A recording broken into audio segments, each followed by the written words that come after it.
Eno ye program Kasalabe cha nge kutuusibwako Senga Mirembe owa Mirembe Natural Research Products amakago kayuga oyagala kubulirira ng'ogenda kufumbirwa omwana yagenda okulemesa eddia sente ze zikuyita obuyise mu ngalo abaami abateesobola ekyogo ky'emikisa ne balina gomesi ez'omulembe balina ez'amayinja sirik satin volvet sari n'ez'okwanjula tupangisa ez'ababuuza akasenga abagole n'abaana abawala tukubire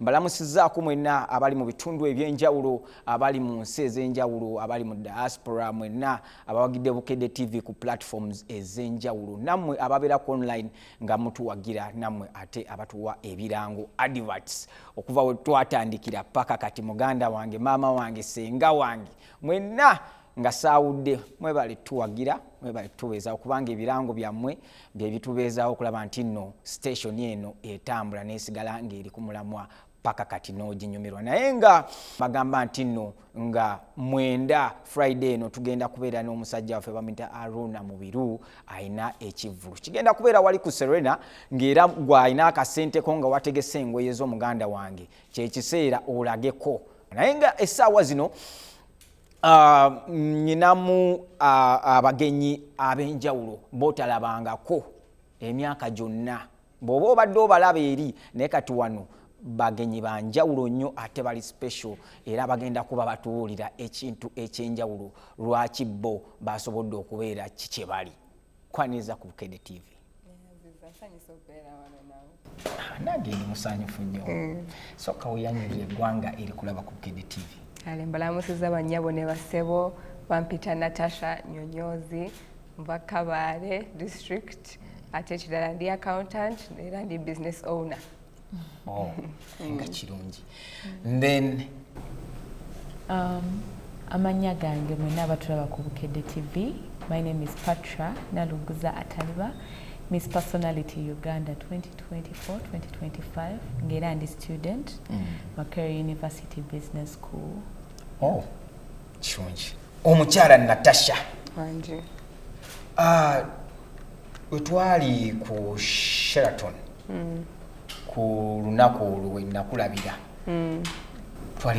bali ba contestants 25 mu bonna nosobola okubeera omuwanguzi ekintu ekyo wakikola otya wakimakinga otya yo kakasa otya eggwanga nti nno you the queen and you the real queen ate noba kakasa nti nno gwe mulabako wano ye queen kati we were 26 contestants naye twatandika bootcamp nga we 28 era babiri ne bavaamu naye njagamba nina support system ennene nnyo njagala kwebaza abazadde bange bansupportinga nnyo kulaba nti dream yange that my dream comes to life.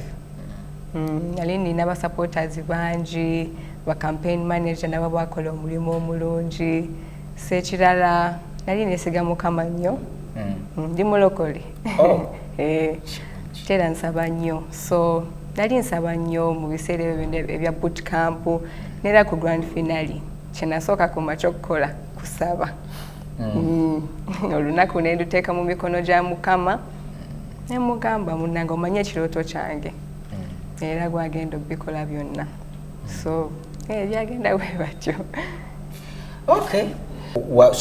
Wasuubira nti nno bano abantu bagenda kuwangula oba bwogenda bawangula kiki wali olowooza because fena twaliko mu mpaka ez'enjawulo naye obugebeera ogamba naye bannaye kweri kubano mmalako of course oluusi fieja naye nga bwe nagamba nali nsaba nnyo so I was walking by faith nga sagala kintu kyonna kunzijako peace of mind so nera ekirala baba batujajinga kuva ku lunaku olusooka paka olusembayo so I did my best to do the right thing at the right time with the right people nga neeyisa bulungi bakujajinga ku bintu bingi so yeah you have to be careful how you conduct yourself. How did you make it? Wakikola otya?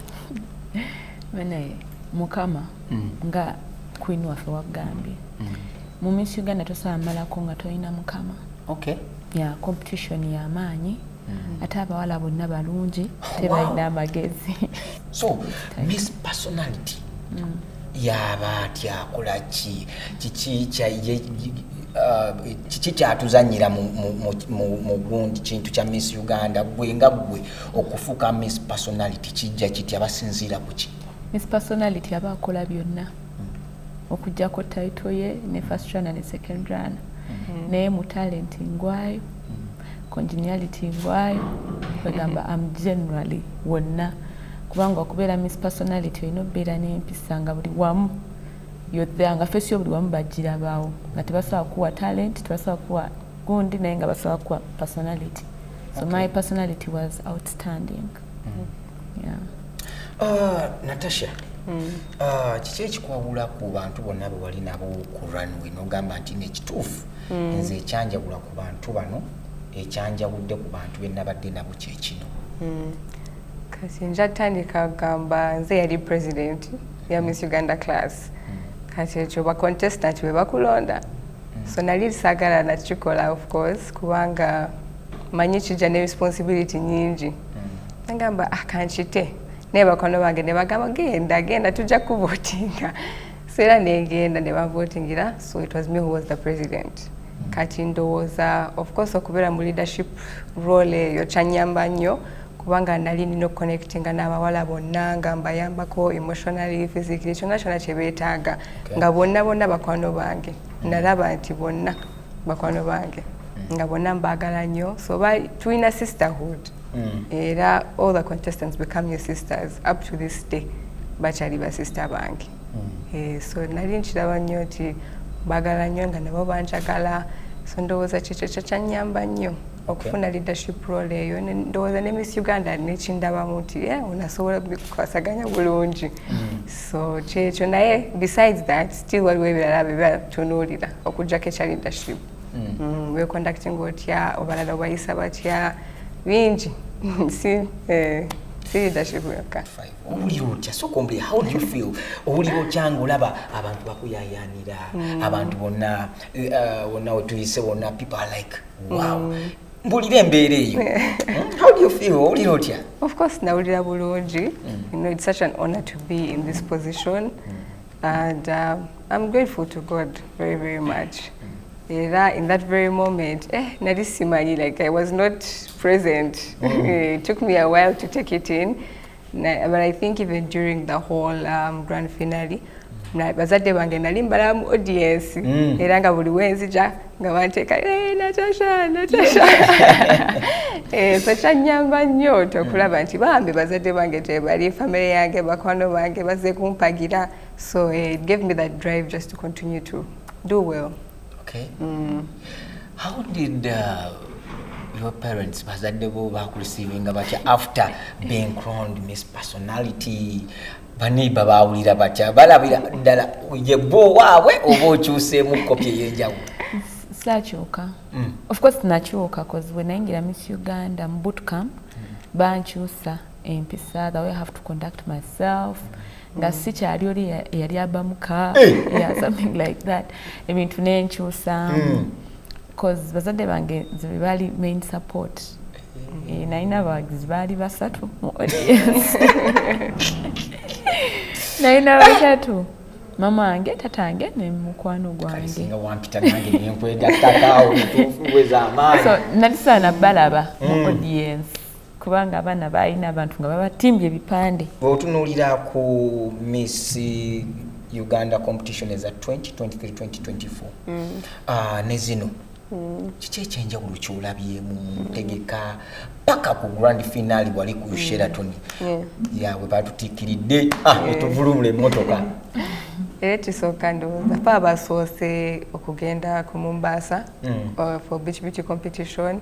Era one of our sponsors is Uganda Airlines. Sorry. So batuyamba ne batusponsoringa trip yaffe kugenda Mombasa. Ekirala ndowooza fa abasoose okuba nga tuli 26. Usually baba 22 over 21. So we were the first ones to do that. Nera ku grand finale yali yanjawulo nnyo stage yonna.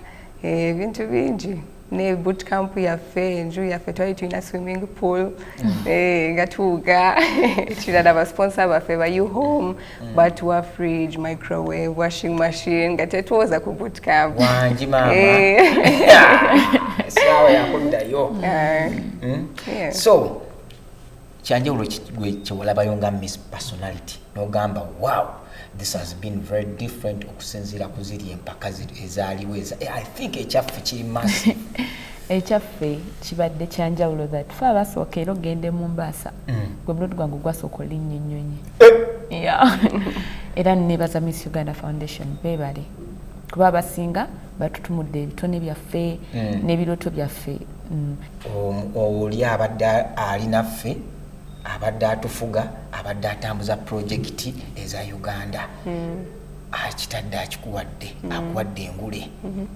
tutandikira ku kimaama kiki ekyenjawulo kyogenda otulaga magic kigogenda oleete wenjawulo okay kati na project yange advocacy for children with special needs kati bano baba baana balina Down syndrome balina autism abalala bali differently abled like some people who can't hear abamu tebalina limbs kati era focus eri ku autism abantu abangi tebamanyi autism bambuza ki byabiki ebyo nange simanyi goti bino bya bizungu nnyo naye autism eba developmental disorder nga ku mutwe ababana bosanga nogamba ono mubi wa ddalu oba bamuloga eba autism kati mu health sector yaffe tetulina ba health personnel abamala like the ones who can diagnose that kind of disorder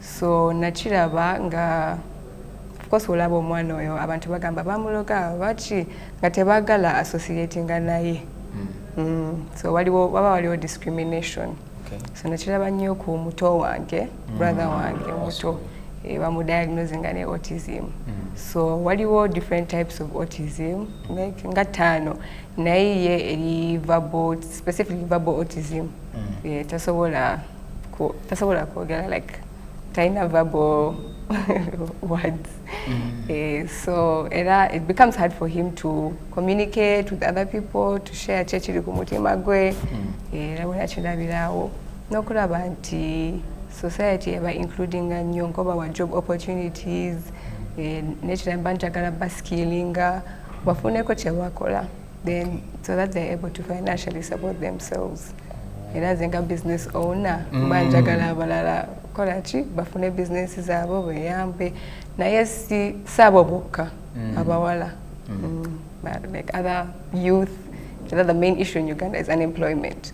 So definitely you'd want to help with the youth development to see that they're able to sustain themselves. Banji ba graduating and naite baina mulimo. Newe bo ina skill osobola monetizing otandike ka business ko katono ne yange sinene nnyo nakatandika. Amudde mu bintu muna ate ekinagaano tambula tunayisa akabbo. Miss Personality tutandikira wa 2024 2025. Engeri title negwa buli wamu my project nalinga nnyo musomero eyo nga ndaba bana bangi tubaira ne talent naye nga tetulina ngeri gye tuzipromotinga so nzikiriza nti Uganda bagenda banga bandaba nyina project yange ngenda banjita Mr and Miss Schools ya ngenda banoonya abaana abasobola joininga Miss High School Uganda ne Miss Uganda ne Mr Uganda. Oh, that's good. It's a good project. Yes. So Miss World eyo naye tuyina ennyonta eyo simanyi oba ogenda tukola otya yefe tukutandikiddewo tugenda okutuuka ekiseera ekyo nga Miss World tulaba ku kye tulabako se tetumanyi kati wetegesa otya kikyogenda okukakasa ensi yonna okulaba nti nno okiikirira Uganda fulaga y'eggwanga n'ogiteeka waggulu. Era tunotandika kati natandise dde okwetegeka of course nali inspired by Hannah okulaba nti yali first runners up Miss World Africa ekirala yawangula Beauty with a Purpose for Africa so yakola bintu bingi Era nali naye, I think the day after I got crowned. Really? Yes, so we had a small conversation, galikumbulira byagenda bwe bati ne bwe bati otuuka ku Miss World olina okukola kino ne kino. So tugenze mpola nga waliwo byanjigiriza. So wakozesa technique ki ez'enjawulo okulaba nti you beat all the odds and be what you are now? Of course, I want to thank my parents. Bebankuziza, you know, they've taught me how to respect my elders, how to be hardworking. Abachiga tugola nnyo balamuseekaawo ngamba olukiga abachiga kajambo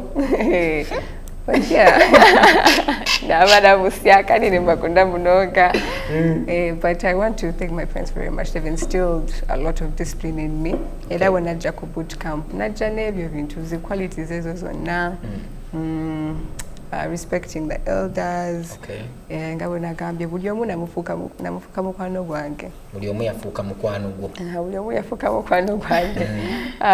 Nga bonna mbaagala, then era mu class oba olina okuba active. Wawayo homework nga gwasookayo babuuza ekibuuzo ng'oteekayo omukono. Oba okimanyi oba tokimanyi ng'oteekayo. So byali bintu bingi, of course, but neera Mukama yanyambye. Mukama. Bwe nkutunuulira olina schedule eri busy. Oli accountant, oli business woman. Sente owulira ozaagala mu bungi mu myaka gyo emito. Okibalanse nze okulaba nti nno sente ozaagala mu bungi ate n'obuwanguzi obwa Miss Uganda ate nabo nolabika nti nno engula eno ogiyina. Olowooza si ku abantu kwe bava okugamba nti nno engeri oli accountant wamma olaba biconnectinga oli accountant oli business woman sente okola ki? Zikola. Oli balansi ng'otyeyo. So of course schedule eba busy naye mu kaseera kano you have to put priorities first. So ekyakubeera Miss Uganda ye priority yange esooka. So ngenda kiwa time esinga ennyo. Neera ebirala ngenda biwa time, but of course depending on how you schedule, how you plan, but ngenda kikwasaganya bulungi. Tukusuubiremu bingi. Bingi nnyo. Miss Personality. Miss Uganda 2024-2025. A girl child. Tulabye kyanti nno omwana omuwala mu Uganda. Tumutadde ku mwanjo okulaba nti nno girl child asigalawo nga aweebwa ekitiibwa era ng'akulidde mu mpisa. Yes. Nze nzikiriza nti omwana omuwala kitandikira ku ggwe. Olina okwekuuma era buli muwala andaba eyo olina okwekkiririzaamu. Olina okumanya nti ebirungi biri mu maaso. Tukuze batugamba ebirungi biri mu maaso era olina okwesiga Mukama. Teri kintu kyogenda kera ku makya okole nga Mukama takimanyi. Naye wookera ku makya n'omusaba n'akuwa direction entuufu osobola okukola ebirungi bingi. In that nkubiriza abaana abawala tusigale mu ssomero. Ddala yiganga eyo gyenva baana bangi bafuna embuto ku myaka emito. Iganga yonna Kamuli Jinja Iganga district Kamuli baana bangi bafuna embuto ku myaka emito. Naye ffe kennyini ba Queen tulina bakubiriza basigale mu ssomero kubeera nga alina kugamba ebirungi biri mu maaso. Miss Uganda waffe kiki oyagala gavumenti ye Uganda oba organisation eziri mu ggwanga essaawa zino ezikulaba ku lutimbe gaggadde olwa Bukedde TV zikuyambye zitya okulaba nti nno project zotambuza zogenda okukwatako omukono zitambula bulungi? Era nga bwe nagambye kya autism, those I've explained it good enough. Okulaba nti era they pass laws eziba favoring, especially in education and health sector. They need to bring, I think, more expatriates to help with the diagnosis of that. Abana baba baina therapy, occupational therapy, speech therapy, occupational therapy bayamba nti it helps them discover what the child's interests and likes. Nera self-care. Basobola kwenaza. Like, can they dress themselves? Within speech therapy, abayamba okwogera, to address the different issues or different emotions that they're feeling, and of course helping the youth. Like giving them soft loans, kutandika business, supporting. And of course, I would want to boost the tourism sector of Uganda. Zengo omuntu I enjoy traveling, not just outside Uganda, but within Uganda. Kati nga ku Easterbreak twagenda Fort Poto, oita Chimpundu. Tugenda netulaba different animals. So I enjoy doing that. So I still want to push the tourism sector as well. When it comes to supporting a girl child again in terms of talent, wabeerawo abaagala okujoininga Miss Uganda nga baagala kulaba nti nno building a confidence. Nyina kyali wange bamuyita Christine Tina alyawo naye abyagala naye embeera ekyakoze eki ekyaganya alaba akya stage eyo kirabika eba eriko magic stage eyo ebeerako magic. So mugenda kuyamba muti abantu abo bonna abawala bonna abaagala okukulaakulanya ebitone byabwe oba okubeera nga mmwe. Ekisooka njagamba olina okwekirizaamu. I think confidence is key. Sometimes you think siri mulungi ennyo, I'm not tall enough, She's tall, Christine is tall. Okay, but we all have our different insecurities. But I think believe in yourself most importantly, because you might come and disregard yourself. So Jangu, you just come, take the risk. You might somehow end up winning. Confidence, believe in yourself, and God doesn't make mistakes. He created you just the way you are, so love yourself like that. Okay. Accept yourself, and yeah, the world will become an easy place to live in. Wera ddala oba ku busemba yewebaze n'abantu abatadde mu ssente mu Miss Uganda okulaba nti nno kitambudde bulungi era naawe n'osobola okimekinga. Era njasooka kwebaza CEO wa Miss Uganda Madam Brenda Nanyonjo atutendese bulungi nnyo kulaba nti tuvaayo nga tuli bawala abayina like with respect and honor.